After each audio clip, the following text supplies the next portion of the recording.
In 1996, television and film actress JOAN HOTCHKIS lit up the performance art world with Elements of Flesh, or Screwing Save My Ass, her one-woman show on aging and sexuality. Joan was already well known for acting in two popular TV series, The Odd Couple and My World and Welcome to It.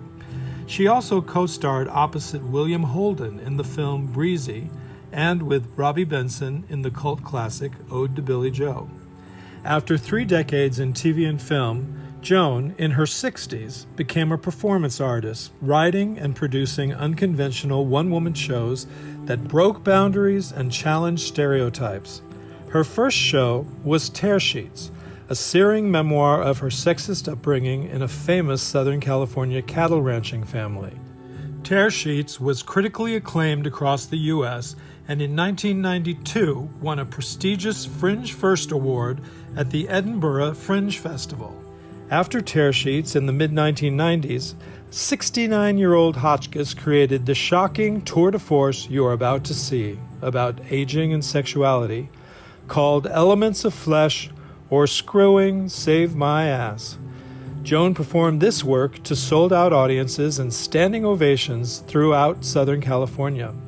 The show got great reviews and also hate mail, proof that she had dealt a blow to the sick and damaging belief that elders do not, cannot, or should not have sex. Sadly, there was never a broadcast-quality film made of the show, but a few performances were videotaped for archival purposes. In late 2021, Joan's daughter, Paula Chambers, recruited the director of the show, Clifford Bell, and producer, Libbe, HaLevy, to create this video version to preserve the beauty and bias-busting power of this show. Special thanks to Highways Performance Space, which supported Joan's transformation from conventional actress to performance art crusader for the rights of women and elders.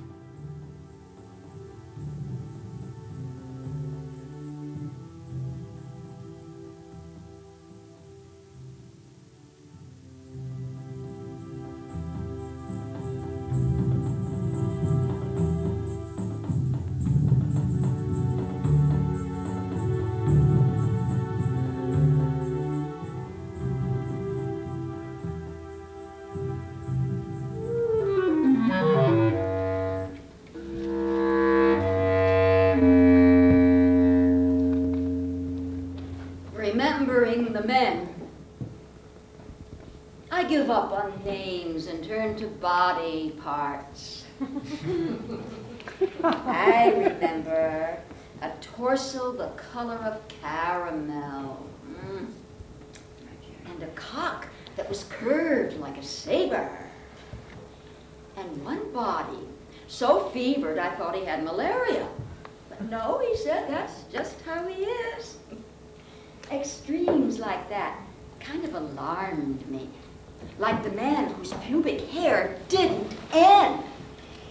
It forested his belly, chest, arms, back, legs, tops of his feet.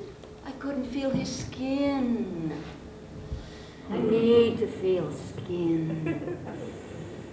I need to inhale something sweet and authentic as grass.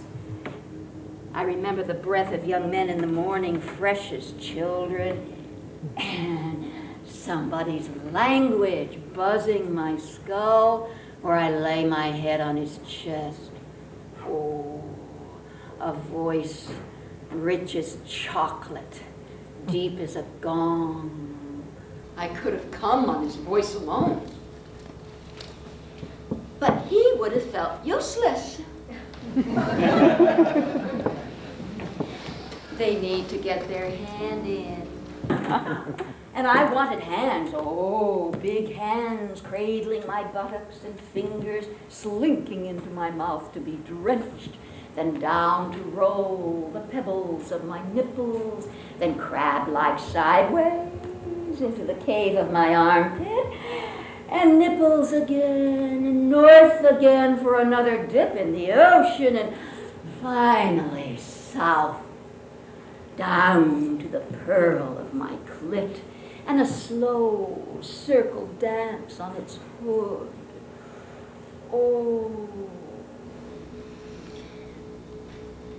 Some fingers, I recall, not all of them, just some fingers, were stiff and reluctant, as if wishing they could retract, like ballpoint pens, and not have to write on me, not have to touch me, because the truth of it is, for all the men in the world who sleep with women, most of them don't care about pleasuring the woman. Most of them open a woman as they would a large package containing, amongst handfuls of styrofoam popcorn, a much smaller box with a diamond ring. Undo the package, dig through the popcorn, open the little box, and try on the ring. Ow! Oh, Jesus, sorry. That's all right. I just need more time. Sorry, I thought you were ready. Almost. Would you kiss me? Down there? Oh. Do I have to? Thank God I could make myself come. As a young woman in New York City, I used to board the crosstown bus bound for Saks Fifth Avenue to buy a lipstick or some urgent trivia, followed by a dash across the street to St. Patrick's Cathedral. I'm not Catholic. I abhor organized religion, but I bless myself with holy water from the bronze basin by the door and kneel at the white marble railing around the white marble Jesus and beg, beg, beg for bigger breasts. A starring role on Broadway. Oh, those green satin pumps in Bergdorf Goodman's window. Beneath these girlish pleas, a pain throbbed. A pain so old, so constant, and so encompassing, it could have been a part of my body, like some excruciating skin disease, except it was not external. Nothing showed. The pain left me only during sex. On the crosstown bus, I could do it in any seat, or standing if I had to. I opened a current issue of the New Yorker magazine and appeared to absorb myself in a short story, while high in my vagina and slightly towards the back, yet felt to the outer edges of my labia majora, I squeezed and released my Kegel muscle, K-E-G-E-L, named after the man who discovered it. Squeeze, release, squeeze, release, squeeze, release, squeeze, release. It's only been in women's bodies for millennia, but a man discovers it and names it after himself. Squeeze, release, squeeze, release. Soon, underneath my clothing, a light sweat veiled me all over, even in coldest winter. You know what? You could do this. Right now, try it. No one will know. No. I'm doing it. You can't tell. I can't tell. No. Squeeze, release, squeeze, release. Are you doing it? It's the same muscle for both women and men. It's the one you squeeze very tight when you don't want to wet your pants, but you're not near a John. Did that help anyone? If you're doing it for psychic masturbation, that's actually the medical term for what I was doing on the bus. It won't work if you just squeeze and release the muscle. You have to fantasize. For instance, on the crosstown bus, with my head bent over the magazine, I let my eyes skip out the window to construction workers. Squeeze, release, squeeze, release, squeeze, release. Slide over their crotches, trained in leather belts that dangled phallic hammers. Squeeze, release, squeeze, release. The bus groaned as it maneuvered around ditches and stopped many times, so abruptly that the standing passengers fell on each other like books. But I welcomed the delays. The more the better. Squeeze, release, squeeze, release, squeeze, release. Because then I could come before Fifth Avenue and disembark at Saks. On days when traffic moved. I couldn't reach orgasm until Madison Avenue, or Lexington, or sometimes even 3rd. And then I'd have to walk back to Saks against icy winds from the river. Now, years later, in my old age, I bring you good news. It's calmer here. Your nails won't dig into the backs of lovers trying to hook a phantom permanence. Now I occasionally go to the public beach, even now, with the ozone layer torn and rates of skin cancer climbing. I spread my towel on the sand and lie face down. The sun warms the backs of my thighs, penetrates my bathing suit, enters every hole, and fills it to the brim. And there, without moving, except for Kegel, fused between earth and sky, I come.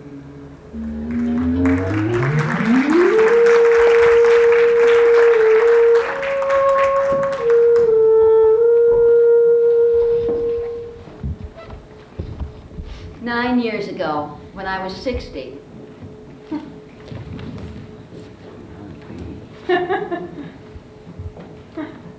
Have you finished your arithmetic?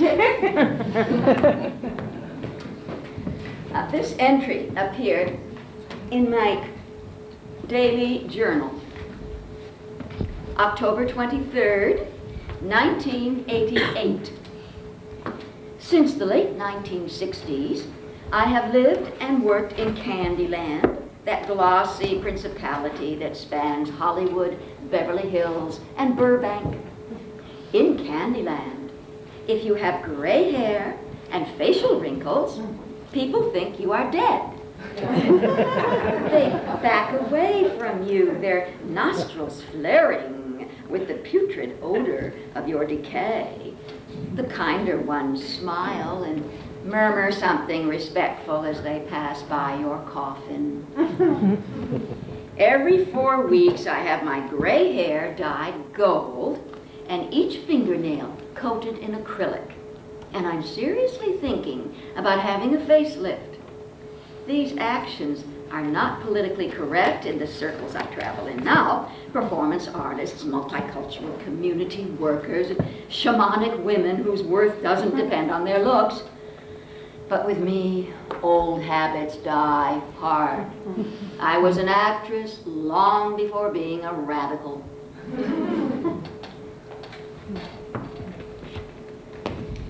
If any of you have been in the southeastern states, Georgia was where I first saw it, you may have seen that parasitic vine they call kudzu. You can't miss it, it's everywhere. You're driving along the highway, you see nothing on either side for miles but kudzu, these fat green leaves just strangling the land. In gathering material for this show, I went through all my journals. I've been keeping them since my 20s, and I was shocked by the kudzu of my internalized ageism. It was just incredible. I was horrified by how early it began and how fast it grew. I wrote this when I was 48. My recent fears Fear of being seen naked by a man because my body is no longer young. Fear of dying alone. Fear that my life will have amounted to nothing and no one will come to my funeral. 48, jeez.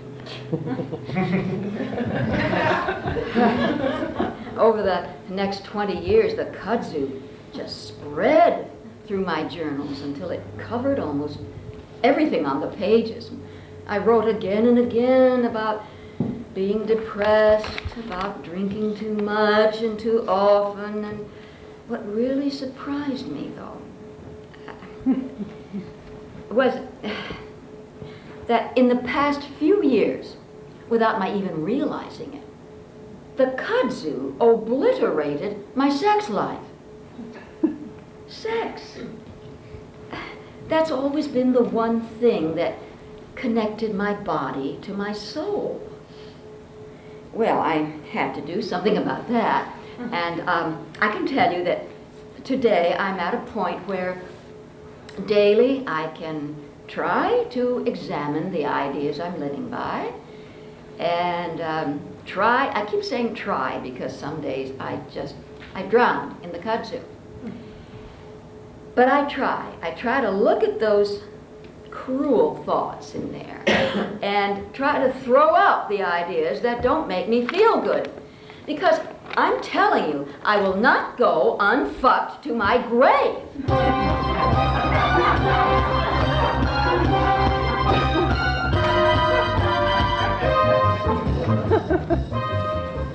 Some new facts about old age. Fact number 1. Only 5% of Americans over 65 have Alzheimer's disease. I thought we all had to get it. Yes, you did too. Newspapers, magazines, billboards, they all talk about Alzheimer's disease. It's even a popular joke. Oh, I forgot my keys. Alzheimer's. I'm here to tell you that we have a 95% chance of not getting Alzheimer's, and that's a fact.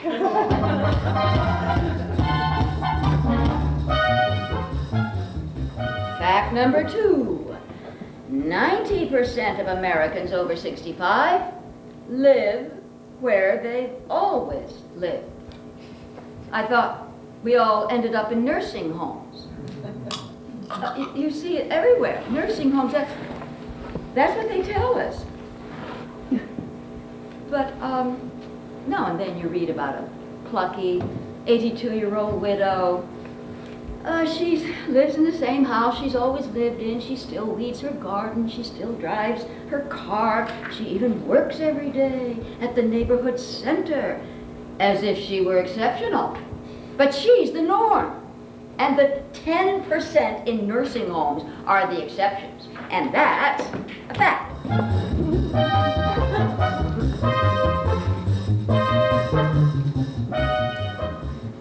Most of us believe that human growth from the day we're born right down here, climbs to its highest peak in our 20s. Then starts down in a steady decline, losing brain cells, losing muscles, losing our mind, down, down, down, to our death.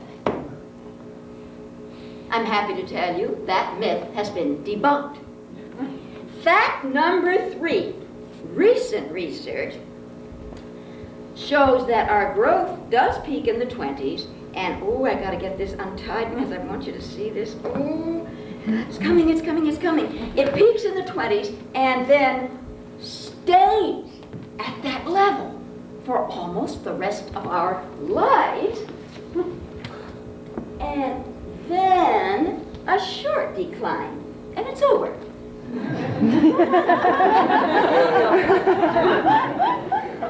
Now look at that span. From our 20s on, at least 50 or 60 years, sometimes 70 years, to live a sexy, creative, fascinating life.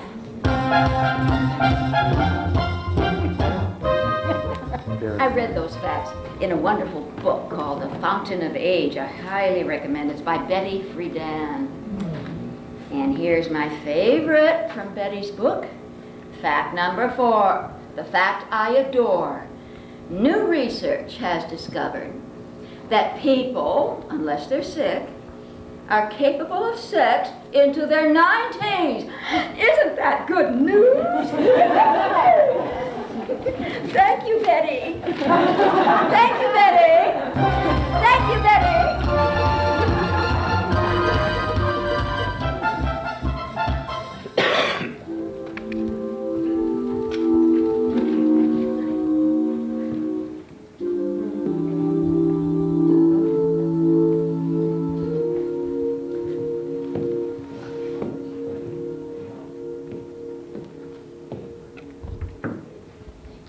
That's my Smith College graduation photo. Class of 49.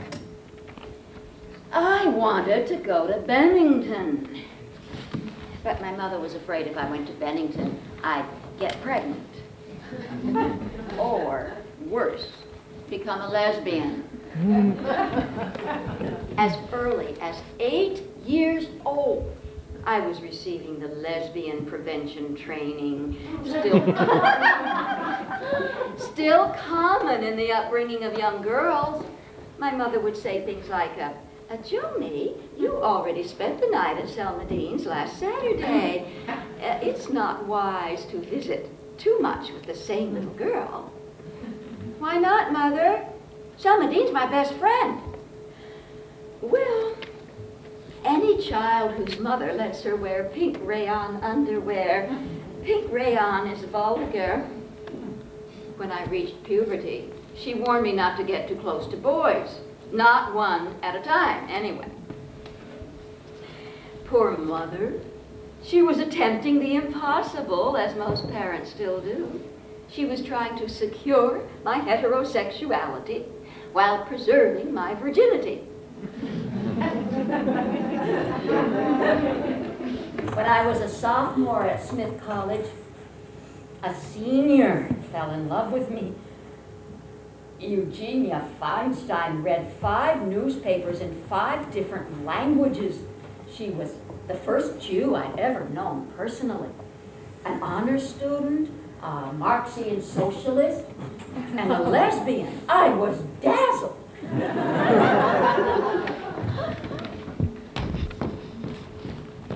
We met in the dessert line. A terse voice behind me said, "Take it." "What?" "Take it." She was pointing to a small dish of yellow cake with chocolate sauce on it. "But, we're allowed only one each." "So?" I've already ate one. I was just wishing." "Don't wish.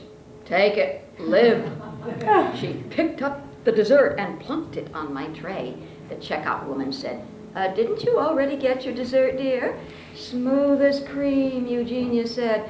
She gave it to a girl who can't walk. Ski accident. And pushed me ahead of her into the dining hall. One morning at breakfast, Eugenia said, "Joan, why do you wear your hair like that?" In college, most of the girls wore their hair in a long bob or page boy, parted on the side and held with the 1940s barrette. None of you look old enough to know that barrette, but they were everywhere. My style was a tad eccentric. I had long hair, and I parted it in half and then pulled each half to the top of my head and fastened it with a rubber band, making 2 ponytails. Then I twisted each ponytail into a hard, round bun, put a bun-net over it, and tacked it down with thick hairpins. Not a tendril escaped. Sub-zero winds in winter nearly bit my naked ears and neck, but I needed to feel the hardness of my hair. "Joan, wake up. Why do you wear your hair like that? I like it out of the way. Why? I hate to feel it move. Why? Hair is supposed to move. It is? Joan, why don't we go down to New York this weekend and have your hair cut? Cut? It won't hurt. I'll hold your hand. We can stay with my mother. That Saturday afternoon, in a Greenwich Village beauty shop, Mr. Carl cut off my 10 years' growth and shaped what was left into a soft, wavy cap. No rubber bands, no nets, no hairpins. Walking back to Eugenia's mother's apartment, I took very small steps. I was unnerved by how the wind lifted my hair as if it were breathing, and the feathery ends tickled my forehead and ears. Eugenia kept her hand at my back to steady me. Eugenia, I have to sit down. You're beautiful, Joan. No, really, it's moving. I have to sit down. We're a block away, for Christ's sake. Joan, you're beautiful. Every time she said, you're beautiful, something in me melted. A pleasant but strange sensation. I wasn't used to being treated gently. Mrs. Feinstein put me up on the pull-out bed in the living room around 2 a.m. Eugenia saw my light under the door and came in to find me reading. I was too excited about my new hair to sleep. She sat down on my bed and put her hand on my hair and then on my cheek. Beautiful, she said. Then she said, I love you, Joan. Then she said, I want to kiss you on your mouth.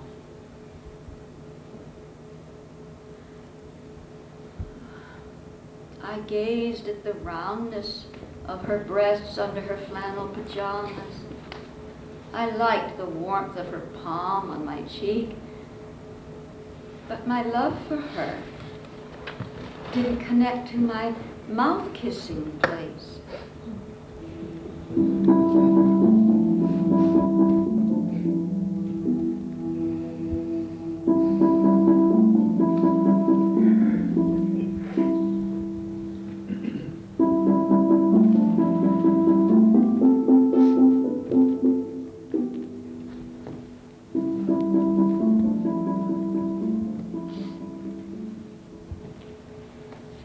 I think all of us have had one or several persons.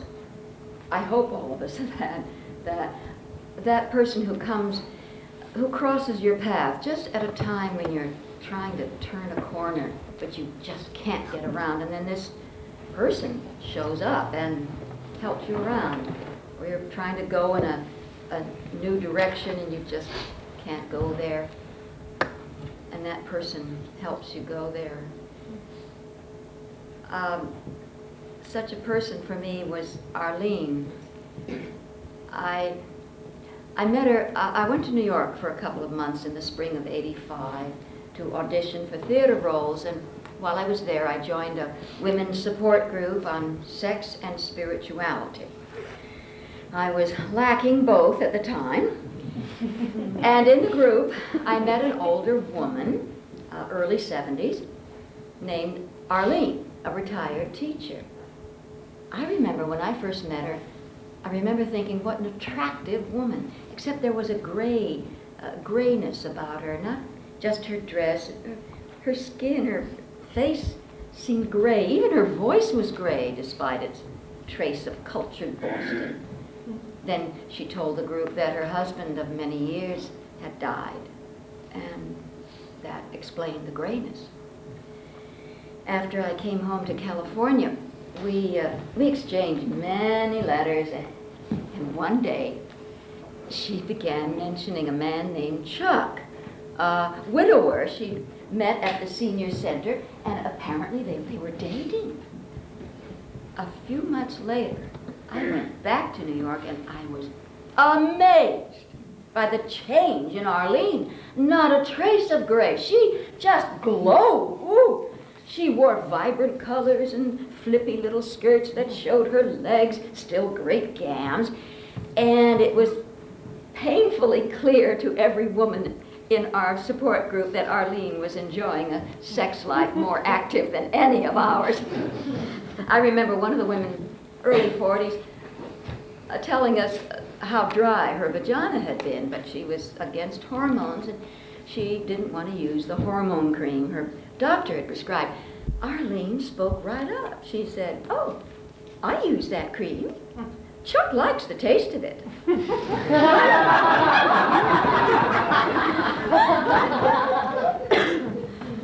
Well, she and Chuck got married and continued their sex life, which became ever more adventurous.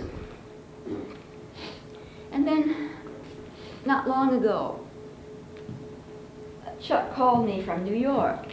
He was crying. He said Arlene had a massive stroke that afternoon in the midst of teaching a class, and she died. It just didn't register, you know, for several days. She was so vibrant. But when it did register, I was bereft. I still grieve for her.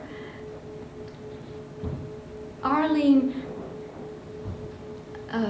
mothered me through my coming of old age. And by her example, a woman who came into her fullest sexuality and freest spirit at the age of 81, she made me realize that perhaps my most glorious years lie ahead. Later on, I was doing research for this piece, and Chuck let me interview him for hours and hours. I'd never met a man like that. World War II vet, macho, just really traditional views. Not the kind of guy you'd expect to be so sensitive and eloquent about his sex life.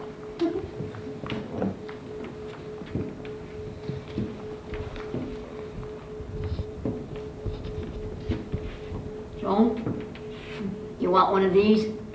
They're good. Huh? Do you mind if I have one? I let myself have one chocolate something a day. And these cupcakes are my favorite.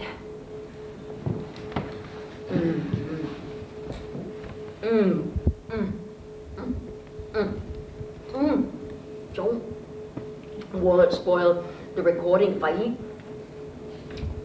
Oh, okay. Oh, yeah.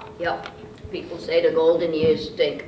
Well, naturally, we age. We have physical problems, but if you have a beautiful relationship with someone, the senior years are the golden years for sexuality, because then you have no fears of anyone interrupting you. Your kid walks in, your baby's sick, your mother calls. Arlene and I, we had many sex sessions in the living room, in the bathroom, in the kitchen, once in my daughter's closet. We had a lot of fun. I don't mind telling you. I'll tell you anything you want. I want to help you with your research, Joan. How's your play coming? Huh? Am I helping you? Good. Okay, first time. Arlene and I, we'd known each other 7-8 months, and one afternoon we were somewhere shopping, and we came back here to my place. We were talking and joking. I was always attracted to Arlene, but I was a gentleman and considerate. I was always opening cars for her. She said she loved that. How I put the chair in the restaurant and opened the door for her. Always very courteous. I remember she was sitting there on the couch, and I'm sitting over here, and all of a sudden, my chemistry hit us. I got up, I walked over to her, I gave her a little kiss. She had a low blouse, and I could see her left breast exposed and everything. I was kissing and hugging her, and she was kissing a little bit, and then she took her hand and opened the top button of her blouse, and I put it down, and I says, "Oh, you have such beautiful breasts." She says, "No, I don't.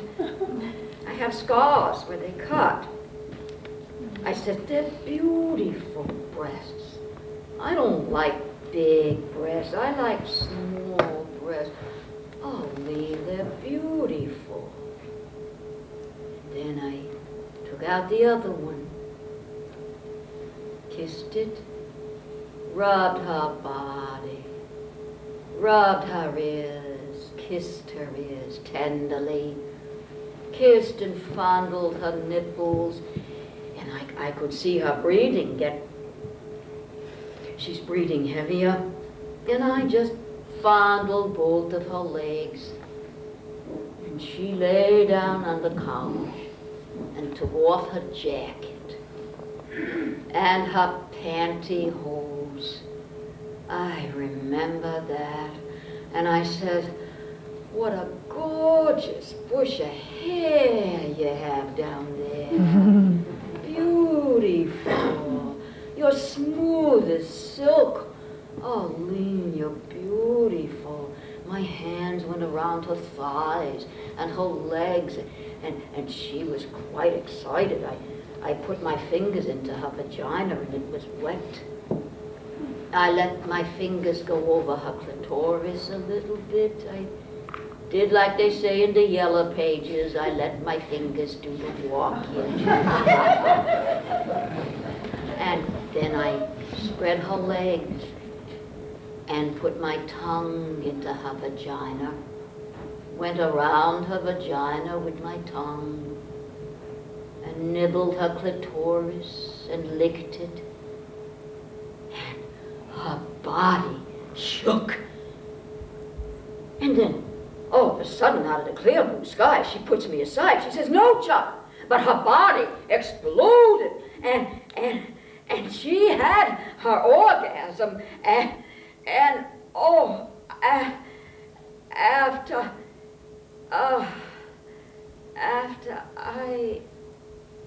I just held her in my arms, and I held her. I says, "Arlene, you are so wonderful." And she says, "Chuck, that's the first time any man did that to me."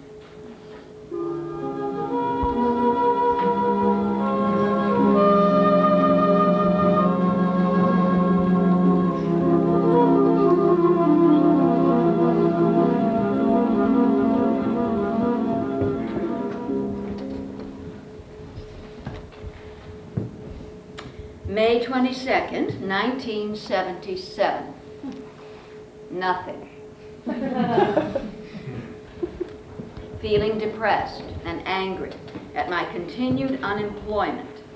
Went to an audition this afternoon at Benton and Bowles for Prell shampoo. They're looking for a Prell lady, someone to appear in a series of commercials and become associated with the product. At first I told my agent, no, I'm an actress. I don't want to be associated with a product. I want my commercials to be as forgettable as possible. Then I thought, who am I kidding? I'm 50, and I haven't worked in over a year. What am I saving myself for? So I called my agent back and said, okay, I'll try for it. And wouldn't you know, I got a call back for tomorrow. I always do a good audition when I don't give a rat's ass about the job. May 23rd, the next day. Looking puffy and pale today. Lots of nightmares lately. Feeling guilty to be so contemptuous of the Prell job. If I get it, it will bring in some very nice money. But I could puke. It's so far from what I wanted.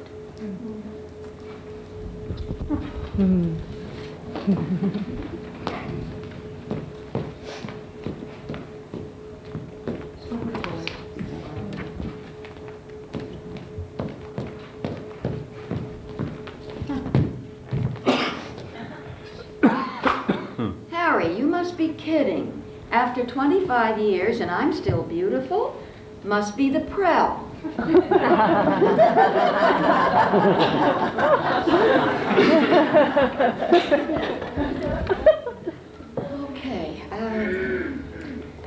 Okay, for starters, let's get some juice into it.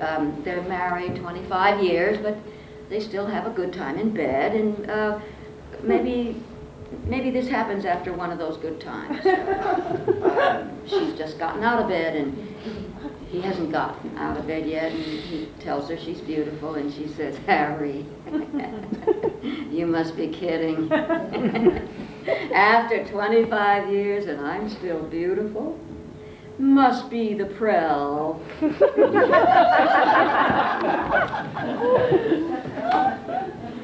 I don't think they'll buy that. Okay, the opposite. Let's, she's innocent. She's not sophisticated. She's a country woman. She's making bread, and Harry comes in from feeding the chickens. He sees her kneading the dough and punching it down. Her dewy face is all flushed, her shiny prelled hair, prelled breadboard.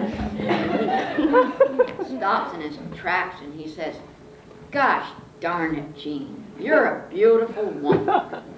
She pushes back a lot. Harry, you must be kidding. After 25 years and I'm still beautiful? Must be the Prell.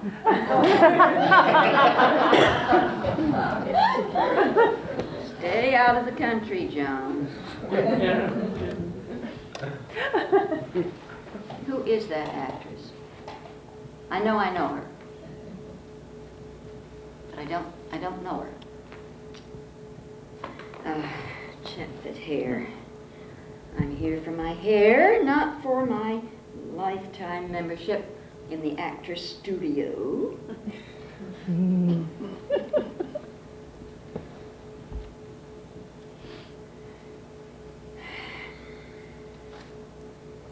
Good God.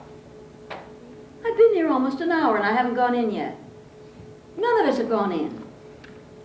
They always do this to actors. After years of acting classes and singing lessons, dialects, phonetics, ballet, jazz, Alexander technique, Pilates technique, Jacobean drama, Restoration comedy, Shakespearean verse, and we end up here, waiting. Waiting for what? To be rejected. Rejected for what? Well, not for the role of Medea. Not for Blanche Dubois. But for this, Harry, you must be kidding shit.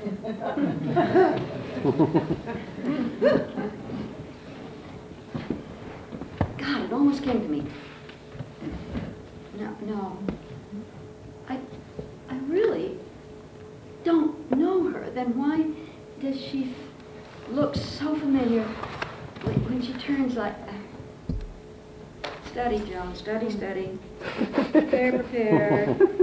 Oh, God, I hate being here with these depressing women.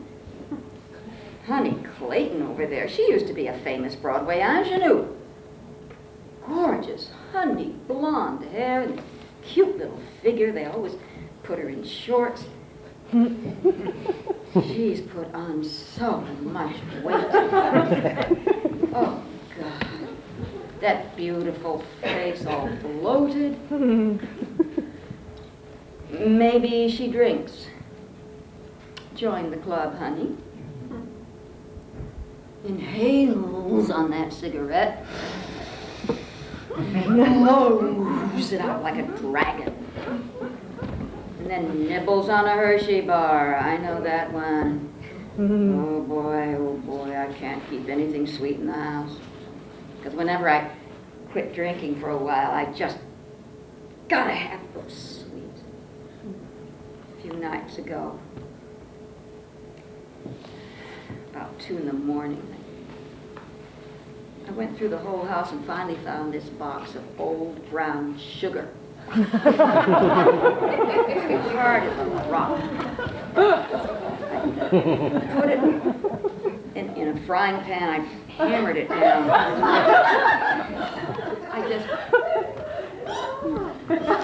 Just crazy. I put butter in there and water and hacked at it. And finally, it was bubbling. I was salivating, and I took a spoonful of it, and oh, those blisters. I felt like such a fool. Turning pages of the Hollywood Reporter. Good God, her hands are shaking. She does drink. She caught me. Oh, God, she caught me. Joan, how many times must I tell you, don't stare, don't stare. Oh, come, get back to work here, Harry. Harry, you must be kidding. After 25 years and I'm still, must be the,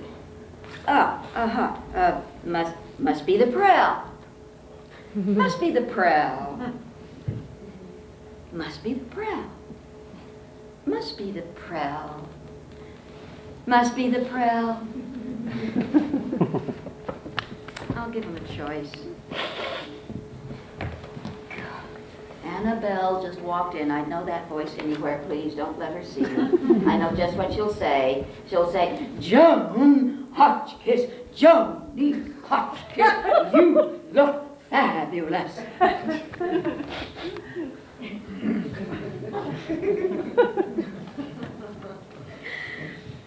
Oh, I've got goose flesh. I know her. I know her and wish I didn't. Oh, God. That's Barbara Huntington. We were in Strasberg's class for 5 years. We did scenes together. She's had so much surgery. It took me an hour to recognize her. She's had everything done. Forehead, hairline. Maybe they shaved her head and pulled the skin up, and eyebrow raised. Cheekbones, I guess they break them and push them up there. Oh, God. Different nose, different mouth, different jaw. God. And all of it pulled so tight. And it's a wonder she can close her eyes at night.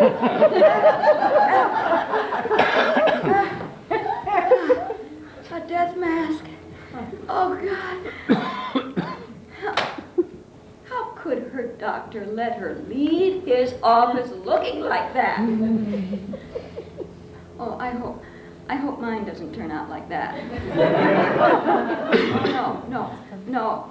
Dee Dee has to come with me to consult with this guy. She swears by him, this cosmetic surgeon, and I've already had one consultation. He was very, soft and suave.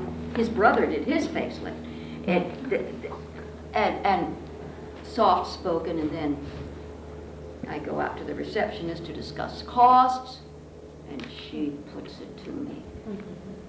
these soft-spoken guys always hire people to goad. She says, I told her I didn't want to have my eyes done. I didn't want to look, you know, like a freak. I wanted to look, you know, my age, but better. And she said, you're not going to have those bags removed? If you were my mother and getting a facelift, I wouldn't let you have it until you got those bags removed. I looked at her. If you were my mother. She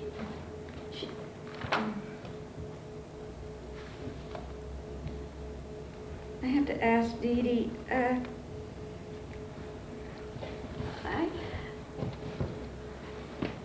they call it elective surgery, but it's really compulsory.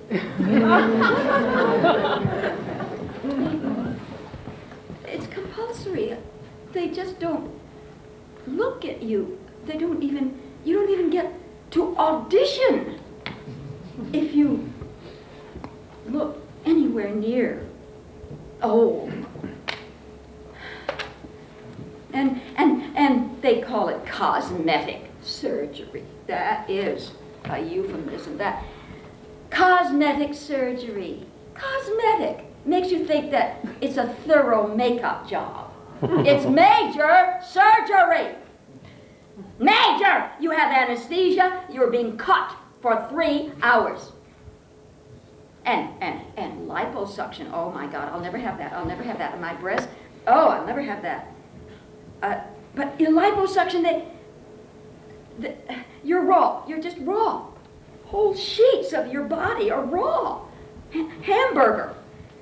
And painful. And they call it cosmetic. Oh, damn.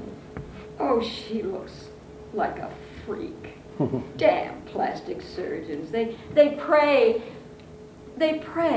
on our fears. Couldn't there be just one plastic surgeon who sits his patient down and says, Barbara, I can't let myself do that to you, Barbara. Believe me, it wouldn't be attractive. Barbara, you're a beautiful woman now. Relax and enjoy it. No, because that wouldn't be a plastic surgeon. Because they have to buy fur coats for their mistresses and wives and girlfriends. They have to buy a new car. They get rich on this insanity. I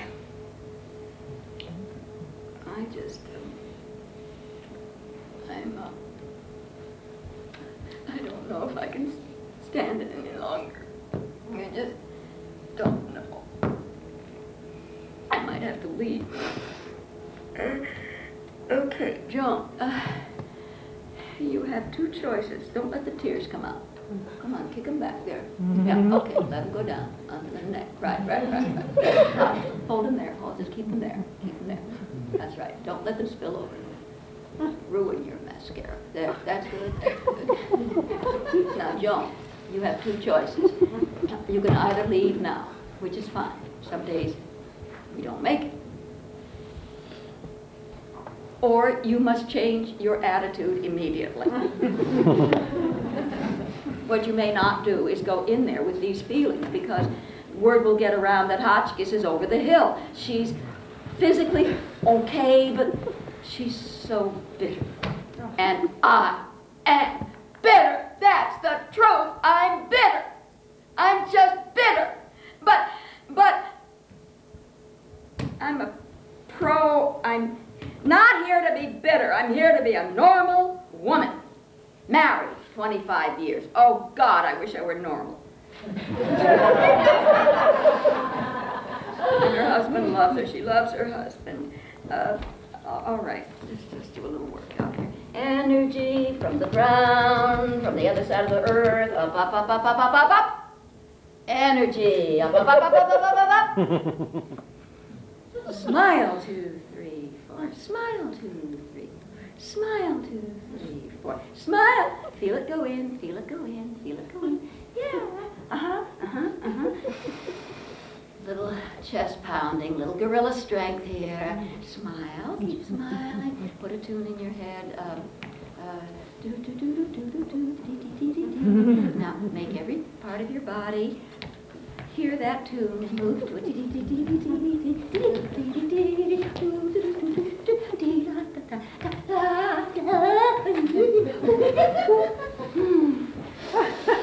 How do you feel? Better. Better, good. Okay.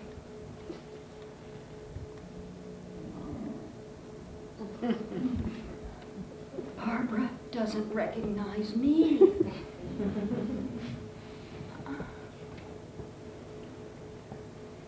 I'm one of these tired cows turned out to pasture.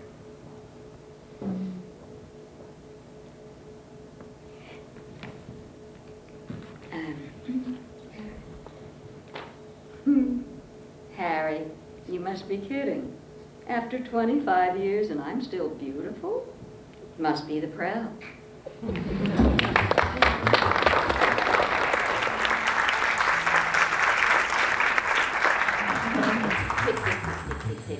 Dig in the window, dig out the window, and I don't mean a man's name, I mean his dick in the window across the street on the same floor as mine. West 71st. Wasn't chic in the 50s. A dank Manhattan canyon where the sun sliced through briefly once a day before dropping into the river. I was scared to watch alone. I always waited for my roommate, Annie, my college roommate, to come home from her teacher's training at Arthur Murray. She'd kick off her high-heeled, sling-back pumps with the red leather cherries on the toes, take the chopsticks out of her false chignon, and plunk her hairpiece on the kitchen table. Where once before dawn, with no lights on, I mistook it for a Danish and took a bite. I was interning as a psychiatric caseworker at the Salvation Army Family Service Bureau. I was supposed to advise pregnant, unwed young women to put their babies up for adoption. Because, according to Freud, who was hot then, and still is, alas, a girl gets pregnant because of her unconscious desire to kill her mother and fuck her father. Therefore, if she takes her illegitimate baby home to live with her parents, she is acting out, a sure sign of neurosis. Oh, how I wished I were dancing day and night like Annie. Some nights she stayed out until 2 in the morning, mamboing at Roseland. Whereas I got up at 6 every morning to be at my psychiatrist at 7. The depressions I'd suffered since childhood were getting worse, and I was having anxiety attacks as well. So I was afraid to watch the dick in the window alone. But on the nights when Annie came home early, her hips still twitching, we put a pot of coffee and an ashtray on the windowsill, turned off all the lights, and settled down for the show. Carefully, we raised the roll-up shade. Carefully, so it wouldn't snap to the top and expose us as voyeurs. Just enough to peek under. We knew which of the dark windows across the street was his. We knew exactly what he would do. It was the same every time. And yet, when he raised his shade in that measured, grand gesture and stood there, naked and erect, my guts froze between fascination and fear, between lust and shame. He was an ordinary man, stocky, muscular, olive skin. His neck and his forearms and a triangle on his chest were deeply tanned. A dock worker, maybe?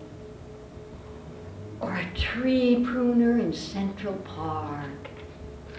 His right hand, as if it belonged to a lover separate from himself, fondled the raven hairs on his chest, wrapped and unwrapped the little curls around his fingertips, while his left hand took care of business below, He hefted his phallus like a 20-pound bar of gold.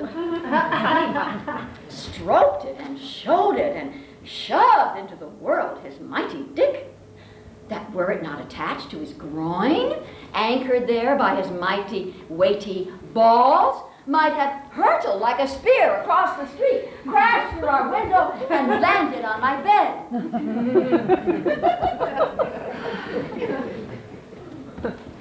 I don't recall ejaculation. He either orgasmed off stage or not at all. Maybe he climbed into bed with his wife or with a lover, or maybe, as I was destined to do, he lived alone and climaxed in the arms of fantasies too splendid or too gruesome to expose. Dick in the window, dick out the window, dick, dick, dick, dick, dick, dick, dick.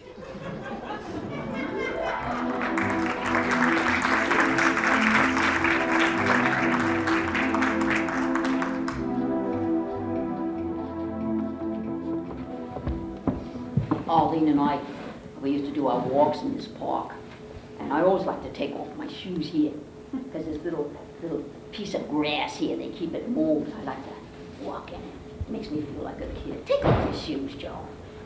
Ah. Arlene never did either. Oh, no, it's not usual. No, Arlene and I, we're the only ones in our group that had sex. It's not common for seniors to have sex because, you know why? Because their grown children laugh at them. That's right. They say, Grandpa, cut it out, old guy, and Grandma, that's silly, you're too old for that. They scold their parents for having a little fun. They make them feel dirty and ashamed, and so the old people stop enjoying themselves and they get depressed. I want to tell you, it is sad. And it's not healthy. No. Oh, I got a funny story for you about that. Are you almost at the end there? Because I don't want you to have to turn the table. Okay, right in the middle. Yeah, good. Okay. I remember one afternoon, Arlene comes home from a gynecologist and she's very excited. She says, Chuck, you know what the gynecologist said to me?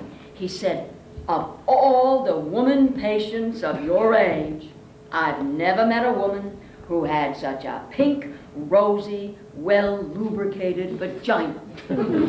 Such a healthy vagina. And Arlene says to him, well, doctor, my husband and I, we have sex regularly. And he says, I know that. I can tell. Okay, if we sit up here a while, Arlene and I, we always took a little rest here on the baseball field.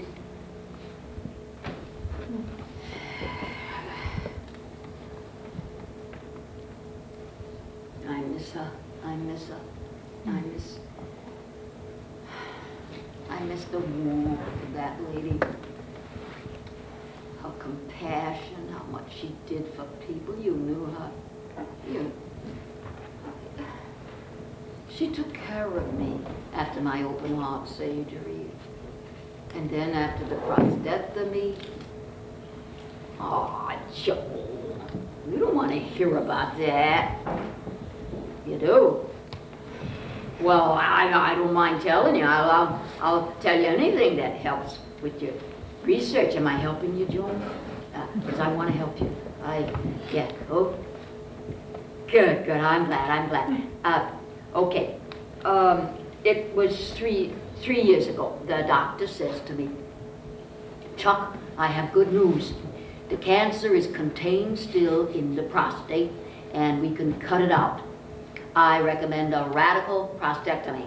And then he tells me the operation could make me impotent. He says, I may lose all feeling there. I may never have sex relations again. I might have incontinence, urinary problems. I tell you, I was so depressed. I went home and I told Arlene. And you know what she said? She said, Chuck, it doesn't make any difference if you can't have intercourse with me. She says, you're so good at foreplay. You're so adept. I don't need intercourse. Can you imagine? Well, all I can tell you is in my operation, they had to cut the nerves that go at the base of the penis, so I couldn't get an erection anymore. But I still wanted to get hard for Arlene, give her pleasure. So I asked the doctor about getting the pump. He says first they have to test me for it. They don't want me to lay out $400 if I'm not a candidate. The salesman came to the doctor's office, and Joan, I felt funny because he and I went in the room all alone. The nurse waited outside the door, and the salesman took hold of my penis. He put it in there. He put everything in there, put it in the pump, and then he pumps it up. And I say, hey, you're pulling my penis!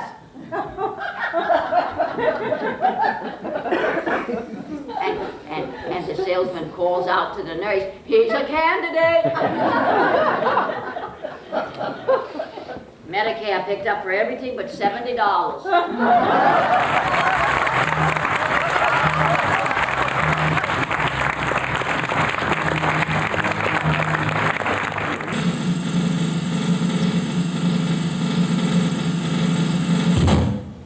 Gorgeous white guy from New York City comes out to California. First thing he wants to do is get an all-over tan. So he goes to a nude beach, strips down, and lies all day in the sun. That night, when he comes home, he discovers to his great disappointment that the shadow of a palm frond had fallen across his private parts. And they were not as tan as the rest of him. So, the next morning, he goes back to the nude beach, strips down, and buries himself in the sand, except for those private parts. Two old ladies are taking their morning walk on the beach when they come upon this thing in the sand. One of them turns to the other and says, Louise, will you look at that? When I was 20, I was scared to death of it. When I was 40, I couldn't get enough of it. When I was 60, I paid for it. And now that I'm 80, it's growing wild on the beach.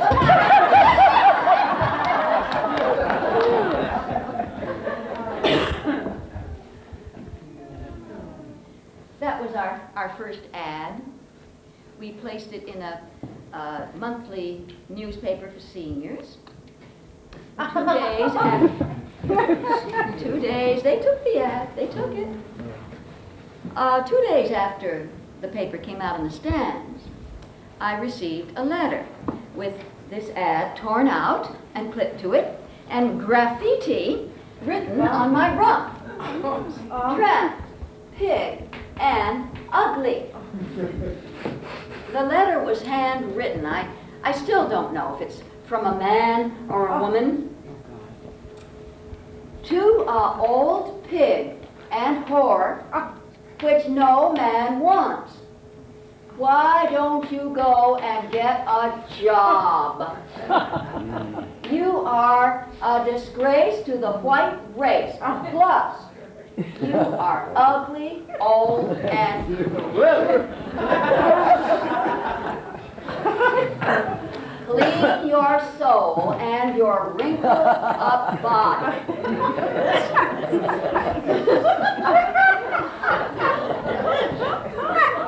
You got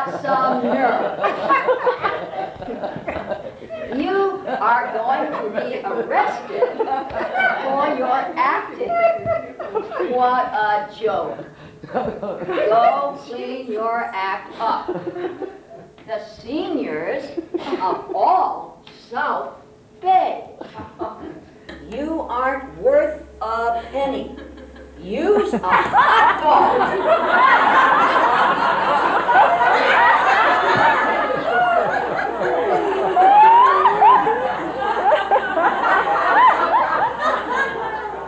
I've never tried that. No man wants a tramp and pork and pig.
Screwing saved my ass. I screwed my way to freedom. I screwed my way to health. I screwed to cheer myself up. I screwed because it felt good. I screwed for love. I screwed to be held, which felt like love. I screwed because I loved to dance, and screwing was like dancing lying down. I screwed to make a good impression. I screwed to make a bad impression. I screwed to not have to talk.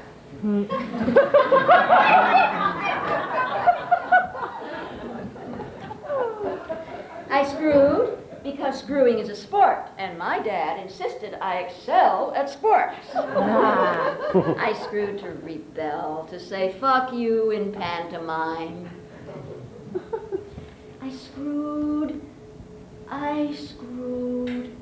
to get close to men.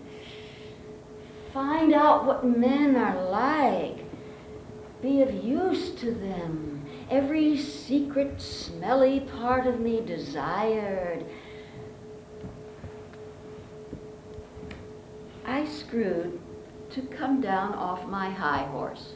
Go beyond upper class, lower class, accents, grammar, colors of skin. I screwed to see God. Yes, God.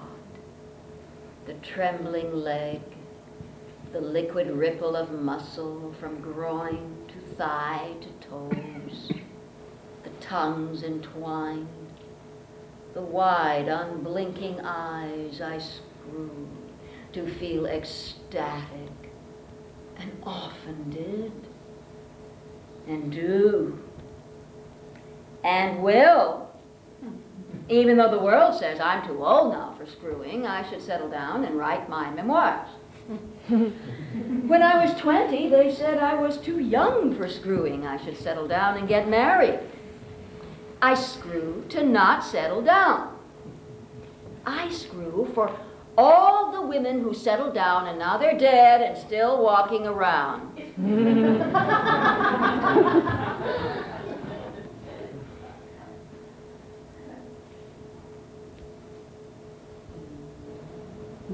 I screw to keep from crying about the bad things that happen. The little girls' anuses ripped by the cocks of their fathers, and the Freudian court judges who decide the little girls imagine it and send them home with daddy to be mauled over some more. I screw to keep from killing. I screw for my Ethiopian girlfriend dragged into the yard at age 9 to have her clitoris cut out with a piece of broken glass. I screw for the pleasure she cannot feel now and the rage she cannot express. And because in the USA today, for so-called religious reasons, the clits of young girls are being cut out. Yes, it's true. And I screw because I can. And because survivor's guilt gets me, and I have to screw to lighten up.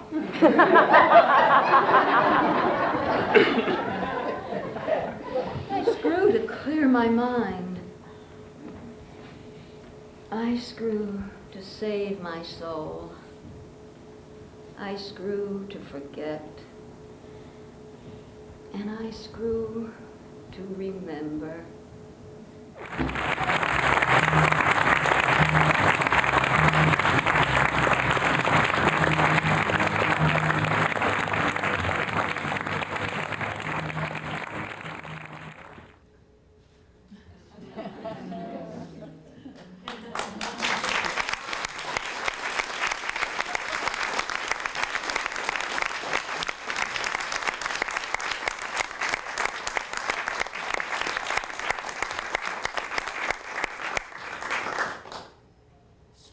Saved my ass.